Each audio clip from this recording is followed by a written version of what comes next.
17 maart zijn de Tweede Kamerverkiezingen. Ik, Carlijn Niesink. En ik, Andries Bouwman, zijn kandidaten namens de ChristenUnie in onze mooie provincie Friesland. Maar wat wil de ChristenUnie voor Friesland? We nemen jullie graag mee in een aantal van de belangrijkste punten. De ChristenUnie gaat voor een sterke regio en dus voor een sterk Friesland. Dat betekent doorgaan met de regio-deals en inzetten op een sterke regionale economie en een goede regionale infrastructuur. De Lelylijn is hierbij onmisbaar. Maar we willen ook dat de lokale media versterkt wordt. En natuurlijk dat het Fries verankerd wordt in de grondwet. De ChristenUnie wil de zorg vertrouwd en dichtbij. Daarom gaan we voor meer kleinschalige zorgvoorzieningen in een vertrouwde omgeving. Uit onderzoek blijkt dat we in Friesland heel gelukkig zijn.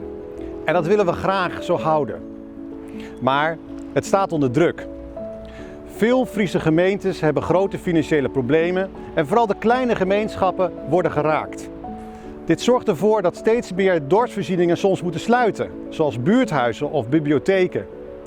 De ChristenUnie wil daarom meer regie voor de gemeente en meer financiële ruimte, zodat we onze sociale basis in de dorpen en steden vitaal en levendig kunnen houden.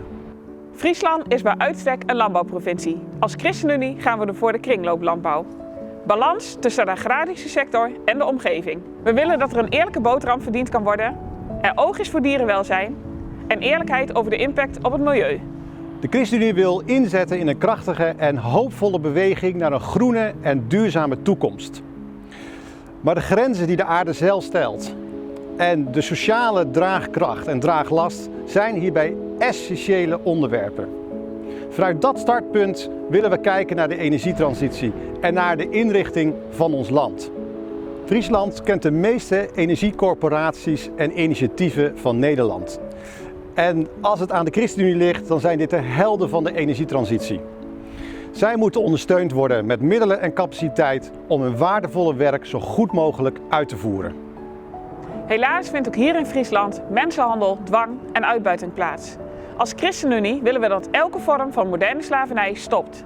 Om dit allemaal waar te maken hebben we uw stem nodig. Stem daarom woensdag 17 maart ChristenUnie. Een stem voor Friesland.